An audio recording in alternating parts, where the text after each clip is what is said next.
This from the Toronto Star. The Toronto area home building industry is reporting its worst January on record, dating back to 1981, with just 269 new homes sold last month, following its worst year on record in 2025. Here are some numbers. Sales in January were down 36% compared to 1 year prior and 80% below the 10-year average, according to the Building Industry and Land Development Association. To follow up on this and something else that's in the news that we will get to in a moment from Frank Leo and Associates. Frank Leo, good morning. Hey, Jerry. Tough times right now, huh? Well, it is definitely a different market than we were used to in 2022. Okay, but if I look at this right now and I don't own a home, am I thinking, whew, sounds like the time to buy? Well, there's opportunities out there. Absolutely. There's buyers out there that can buy at today's prices. The problem is the disconnect between what sellers think the price should be and what buyers think the price should be. All right, but how big a disconnect is that? Like if you had a home that would sell for, just to pick an even number, 2 years ago for $1 million, is it worth more despite all of this or actually less than $1 million today? Well, the average price came down, according to the Toronto Real Estate Board, to 960 or 73,000 just this month in January, which was the first time in 5 years. And that tells us that there's a downward pressure because there's more homes for sale. That's an opportunity for buyers who are buying. The real problem here is uncertainty and the economy, the macroeconomic issues that we have in the world today in Canada. You know, Frank, over the weekend, I was in Dallas visiting my son, and I had brunch with a lady who's an investor and supporter of my son. I just wanted to have brunch with her and thank her. I didn't realize that her actual business is she's a real estate agent, and that's not why I had gotten together with her at all. But we ended up talking about it, and she talked about similar things happening in Dallas. So it sounds like this is kind of a North American phenomenon. Well, there's different reasons in the U.S. They have a different problem where their mortgages are 30 years in length and people can't get out of them. If they do want to move, they have to pay much higher interest rates, and that's the problem there. So there's less homes available and creating other problems. But our problems are one of jobs. I think that is where the concern is. And so even if a buyer says, I want to buy a property, if they don't have the security of a job for the, long future coming up, they're going to have a problem. They're going to have a problem committing. Well, obviously, people, if they're looking at this and if they're trying to sell, it's bad news. If you're trying to buy, it could be good news. But as with anybody who wants to invest in something, they think, yeah, but when's the bottom going to hit? Well, I imagine, despite your 35 years of experience and expertise, you don't know that. Well, the bottom, there's a sign that's going to be out there for everyone to see when the bottom has hit. Right?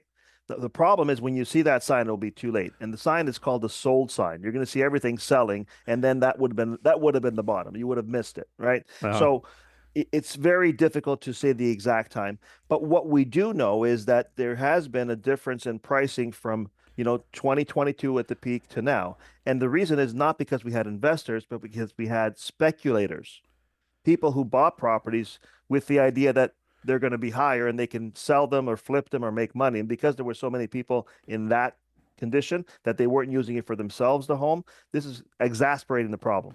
Sure. That's the other story I want to talk to you about. Frank Leo is here from Frank Leo and Associates. The CBC writes home buyers who gambled that buying a home before it was built could get them an early foothold in an expensive market are discovering what happens when values drop. A growing number of Canadians, especially in condominium markets such as Toronto, are learning the hard way that when property values fall, developers and lenders aren't willing to absorb the loss without a fight. Some people are just walking away, I understand. Well, you can't walk away. They're going to sue you for so if you have any other assets, they're going to take them on that. So we have to make sure that you understand that as a buyer, that contract is ironclad. And if you don't close, they can sue you because they're going to sell the property for less and you are going to make up that difference. We have actually been fortunate enough to help many people, get those contracts, taken up by a buyer.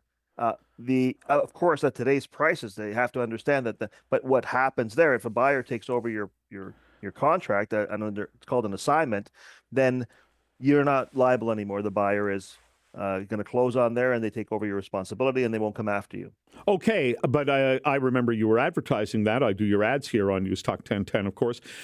Frank Leo is a sponsor on this radio station, and I remember those ads, but I think, if I'm right, what I remember from that is if I'm all upside down and they're threatening to sue me, and you find somebody who will absorb the contract, they'll absorb the contract, but I'm out my down payment. Is that correct? Well, listen, the change in the price is definitely, you have to absorb it because that happened. That's the market. The market today is what it is. And so if it's lower, you have to accept that.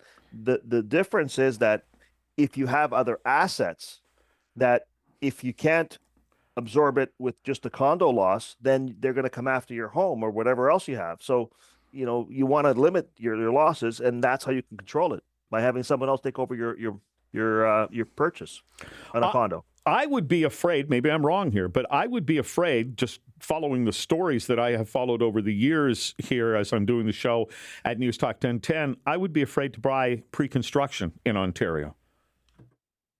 Why is that, Jack? Right? Well, because I'm afraid of something like this, or the stories that I hear where the deal changed or whatever it was. Like I want to buy something I can walk right into. Yeah, well, absolutely. And, speculation is exactly that. You're just, risking, the future value of anything that you purchase. And, that's because me and you have something that many young people lack. It's called experience. Mm-hmm. And we've seen it before. One of the things that I remember when the market was hot, young people saying real estate can never go down. So many people said that, and I said, well, you know what? It can go down, and it has gone down in the past, but, right now we're in a good situation. Okay, well, go ahead. Go ahead. No. Okay, well, but I've had that conversation with people, and I've had them say to me, yeah, I'm really up against it right now. I'm paying too much of a percentage, but the thing is, I'll earn more money in the future, and real estate always goes up. And I said, no, it doesn't always go up. And they say, yeah, it always does. And I'll say, look, I don't have any expertise in the housing market, but I have studied economics, and it's not if, it's when. Yeah, there's got to be a balancing over time. It couldn't continue at the pace it was going at, because it would be unaffordable for the average family, to the point where, it would be no one can have a home. So you have to understand that. And unfortunately, people got caught in the trap. There's an adjustment going on right now. That adjustment is good because it's going to bring it down to a level of where people can afford it. And it's going to go up more gradually in the future, because people don't forget the losses that they themselves have experienced or their friends and family have.